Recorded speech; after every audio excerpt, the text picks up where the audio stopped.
ओम शांति। आज 3 जनवरी 2023 की बाबा की साकार महावाक्य। प्यारे बाबा बोले, मीठे बच्चे, यह सृष्टि व जमाना दुख का है। इससे नष्ट मुहा बनो, नई जमाने को याद करो। बुद्धियोग इस दुनिया से निकाल नई दुनिया से लगाओ। प्रश्न, कृष्णपुरी में चलने के लिए तुम बच्चे कौन सी तैयारी करते हो और कराते हो? उत्तर, कृष्णपुरी में चलने के लिए सिर्फ इस अंतिम जन्म में सब विकारों को छोड़ पावन बनना और दूसरों को बनाना है। पावन बनना ही दुख धाम से सुख धाम में जाने की तैयारी है। तुम सबको यही संदेश दो कि यह डर्टी दुनिया है, इससे बुद्धियोग निकालो तो नई सतयुगी दुनिया में चले जाएंगे। गीत बजा है, मुझको सहारा देने वाले तेरा लाख शुक्रिया। ओम शांति। इस गीत में बच्चे कहते हैं कि बाबा, बच्चों की बुद्धि चली जाती है बेहद के बाप तरफ। जिन बच्चों को अब सुख मिल रहा है अथवा सुखधाम का रास्ता मिल रहा है, समझते हैं बरोबर बाप स्वर्ग के 21 जन्मों का सुख देने आया है। इस सुख की प्राप्ति के लिए स्वयं बाप आकर शिक्षा दे रहा है, समझा रहा है कि ये जो जमाना है अर्थात इतने जो मनुष्य हैं वे कुछ भी दे नहीं सकते हैं। ये तो सब रचना है ना, आपस में भाई बहन हैं, तो रचना एक दो को सुख का वर्षा दे कैसे सकते? सुख का वर्षा देने वाला जरूर एक रचयिता बाप ही होगा। इस जमाने में ऐसा कोई मनुष्य नहीं जो किसी को सुख दे सके। सुखदाता सद्गति दाता है ही एक सद्गुरु। अब सुख कौन सा मांगते हैं ये तो सभी भूल गए कि स्वर्ग में बहुत सुख थे और अभी नरक में दुख है। तो जरूर सभी बच्चों पर मालिक को ही तरस पड़ेगा। बहुत हैं जो सृष्टि के मालिक को मानते हैं, परंतु वो कौन है, उनसे क्या मिलता है, वे कुछ पता नहीं है। ऐसे तो नहीं मालिक से हमको दुख मिला है, याद करते ही हैं उनको सुख शांति के लिए। भक्त भगवान को याद करते हैं जरूर प्राप्ति के लिए। दुखी हैं तब सुख शांति के लिए याद करते हैं। बेहद का सुख देने वाला एक है, बाकी हद का अल्पकाल सुख तो एक दो को देते ही रहते हैं। वह कोई बड़ी बात नहीं। भक्त सभी पुकारते हैं एक भगवान को, जरूर भगवान सबसे बड़ा है, उनकी महिमा बहुत बड़ी है, तो जरूर बहुत सुख देने वाला होगा। बाप कभी बच्चों को व जमाने को दुख नहीं दे सकते। बाप समझाते हैं, तुम विचार करो, मैं जो सृष्टि अथवा जमाना रचता हूँ तो क्या दुख देने के लिए? मैं तो रचता हूँ सुख देने के लिए, परंतु ये ड्रामा सुख दुख का बना हुआ है। मनुष्य कितने दुखी हैं। बाप समझाते हैं, जब नया जमाना नई सृष्टि होती है तो उसमें सुख होता है, दुख पुरानी सृष्टि में होता है। सब कुछ पुराना जर्जरीभूत हो जाता है। पहली जो मैं सृष्टि रचता हूँ उसको सतु प्रधान कहा जाता है। उस समय सभी मनुष्य कितने सुखी रहते हैं। वह धर्म अप्रायलुप होने के कारण कोई की बुद्धि में नहीं है। तुम बच्चे जानते हो नया जमाना सतयुग था, अब पुराना है, तो आशा रखते हैं कि बाप जरूर नई दुनिया बनाएगा। पहले नई सृष्टि नए जमाने में बहुत थोड़े थे और बहुत सुखी थे, जिन सुखों का पारावार नहीं था। नाम ही कहते हैं स्वर्ग, बैकुंठ, नई दुनिया। तो ज़रूर उसमें नए मनुष्य होंगे। ज़रूर वह देवी देवताओं की राजधानी मैंने स्थापन की होगी ना। नहीं तो जब कलयुग में एक भी राजा नहीं, सब कंगाल है, फिर एकदम सतयुग में देवी देवताओं की राजाई कहाँ से आई? यह दुनिया बदली कैसे? परंतु सभी की बुद्धि इतनी मारी हुई है जो कुछ भी समझते ही नहीं है। बाप आकर बच्चों को समझाते हैं, मनुष्य मालिक पर दोष धरते हैं कि वही सुख दुख देते हैं, परंतु ईश्वर को तो याद ही करते हैं कि आकर हमको सुख शांति दो, स्वीट होम में ले चलो, फिर पाठ में तो ज़रूर भेजेंगी ना। कलयुग के बाद फिर सतयुग जरूर आना है। मनुष्य तो रावण की मत पर है, श्रेष्ठ मत तो है ही श्रीमत। बाप कहते हैं मैं सहज राजयोग सिखाता हूँ, मैं कोई गीता का श्लोक आदि नहीं गाता हूँ। जो तुम गाते हो क्या बाप बैठ गीता सिखाएंगे? मैं तो सहज राजयोग सिखाता हूँ। स्कूल में गीत कविताएं सुनाई जाती हैं क्या? स्कूल में तो पढ़ाया जाता है। बाप भी कहते हैं तुम बच्चों को मैं पढ़ा रहा हूँ, राजयोग सिखला रहा हूँ। मेरे साथ और कोई का भी योग नहीं है, सब मेरे को भूल गए हैं। ये भूलना भी ड्रामा में नून है। मैं आकर फिर याद दिलाता हूँ, मैं तो तुम्हारा बाप हूँ। मानते भी हो इनकॉर्पोरियल गॉड हैं, तो उनकी तुम भी इनकॉर्पोरियल बच्चे हो। निराकार आत्माएं तुम फिर यहाँ आते हो पाठ बजाने। सभी निराकार आत्माओं का निवास स्थान निराकारी दुनिया है, जो ऊंच ते ऊंच है। यह साकारी दुनिया, फिर आकारी दुनिया, और वह निराकारी दुनिया सबसे ऊपर तीसरे तबके पर है। बाप सम्मुख बैठ बच्चों को समझाते हैं, हम भी वहाँ के रहने वाले हैं। जब नई दुनिया थी तो वहाँ एक धर्म था जिसको हेवन कहा जाता है। बाप को कहा ही जाता है हेवनली गॉडफादर। कलयुग है कंसपुरी, सतयुग है कृष्णपुरी। तो पूछना चाहिए अब तुम कृष्णपुरी चलेंगी? अगर तुम कृष्णपुरी चलने चाहते हो तो पवित्र बनो, जैसे हम तैयारी कर रहे हैं दुख धाम से सुख धाम में चलने की, ऐसे तुम भी करो। इसके लिए विकार जरूर छोड़ने पड़ेंगे। ये सब का अंतिम जन्म है, सभी को वापस जाना है। क्या तुम भूल गए हो 5000 बरस पहले यह महाभारी लड़ाई नहीं लगी थी, जिसमें सभी धर्म विनाश हुए थे और एक धर्म की स्थापना हुई थी। सतयुग में देवी देवताएं थे ना, कलयुग में नहीं है। अब तो रावण राज्य है, आसुरी मनुष्य है, उन्हों को फिर देवता बनाना पड़े तो उसके लिए आसुरी दुनिया में आना पड़े। वह देवी दुनिया में आएंगे, वह दोनों की संगम पर आएंगे। गाया भी हुआ है कल्प कल्प कल्प की संगम युगे युगे आता हूँ। बाप हमको ऐसे समझाते हैं, हम उनकी श्रीमत पर हैं। कहते हैं मैं गाइड बन तुम बच्चों को वापस ले जाने के लिए आया हूँ। इसीलिए मुझे कालों का काल भी कहते हैं।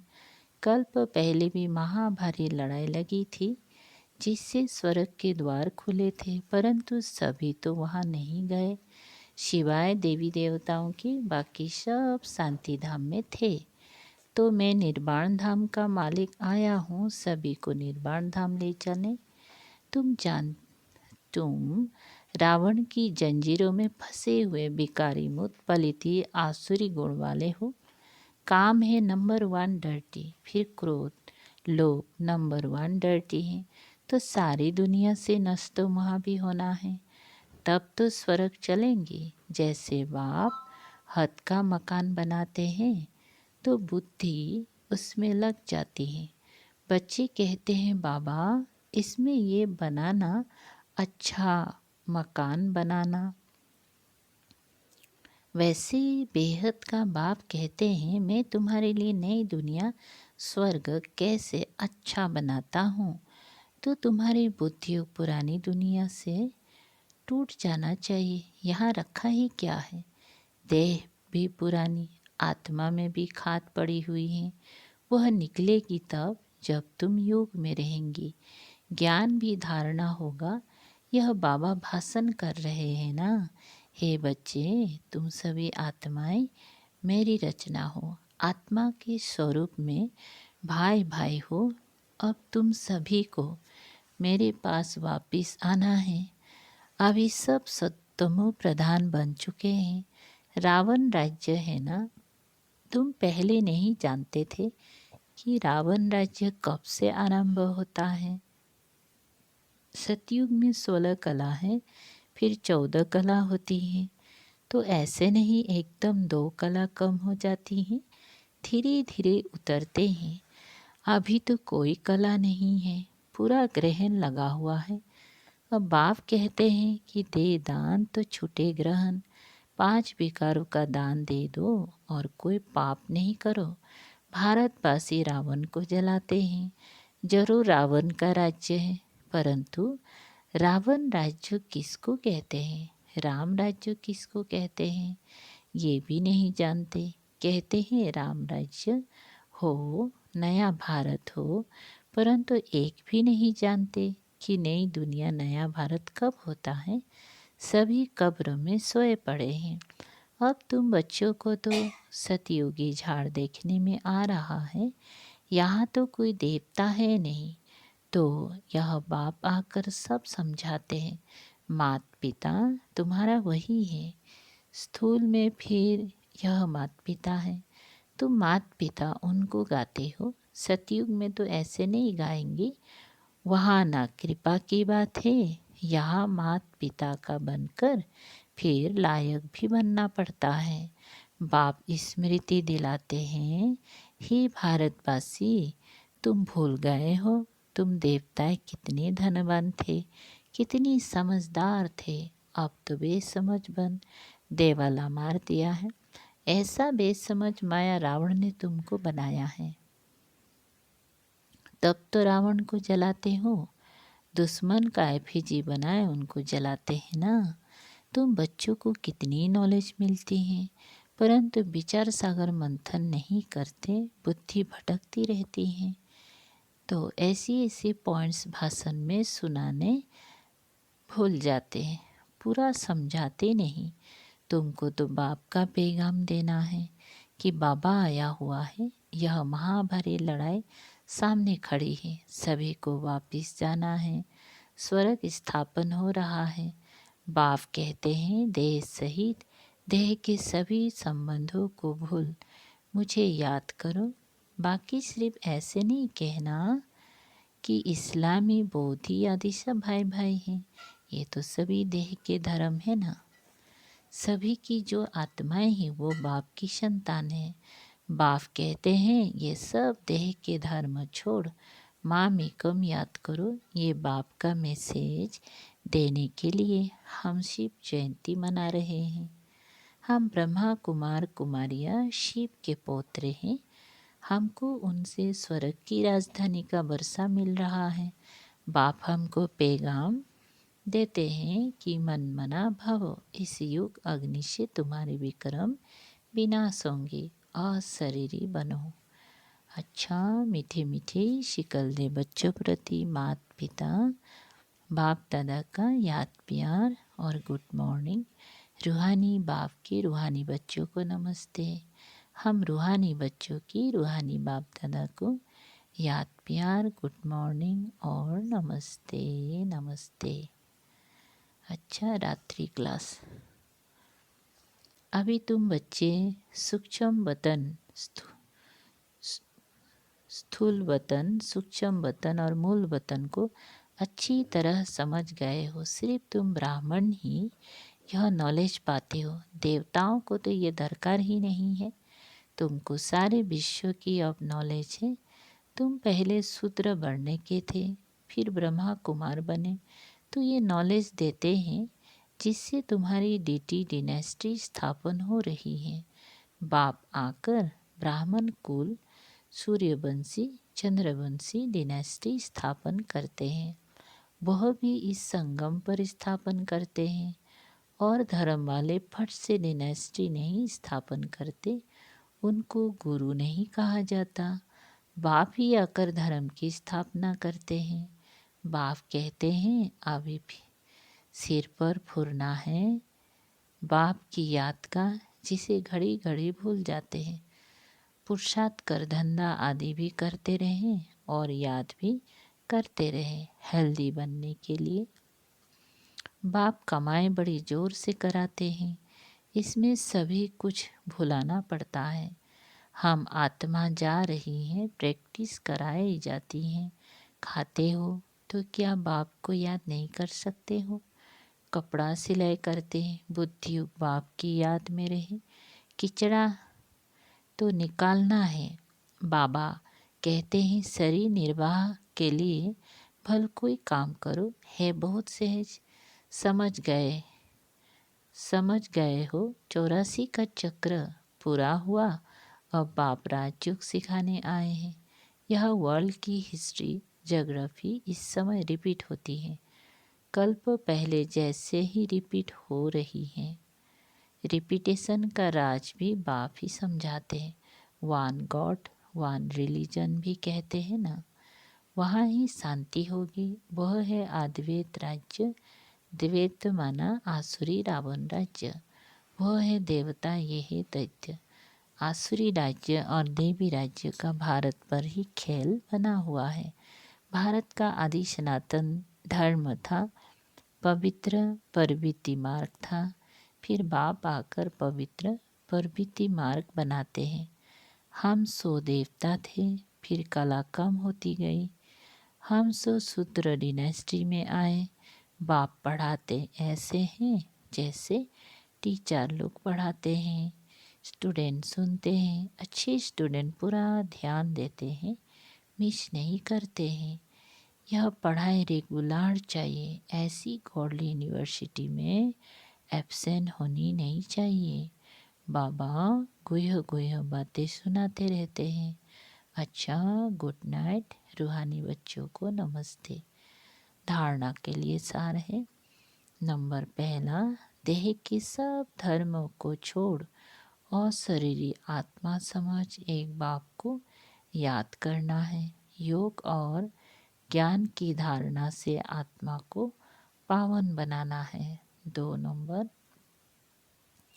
बाप जो नॉलेज देते हैं उस पर विचार सागर मंथन कर सबको बाप का पैगाम देना है। बुद्धि को भटकाना नहीं। वरदान, बाप के कदम पर कदम रखते हुए परमात्म दुआएं प्राप्त करने वाले आज्ञाकारी भव। विस्तार, आज्ञाकारी अर्थात बाप दादा की आज्ञा रूपी कदम पर कदम रखने वाले। ऐसे आज्ञाकारी को ही संबंध सर्व संबंधों से परमात्म दुआएं मिलती हैं। यह भी नियम है।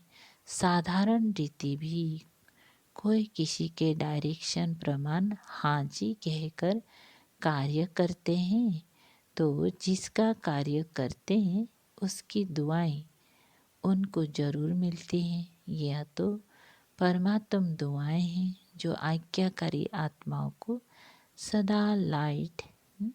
सदा डबल लाइट बना देती हैं। स्लोगन, दिव्यता और अलौकिकता को अपनी जीवन का श्रृंगार बना लो तो साधारणता समाप्त हो जाएगी।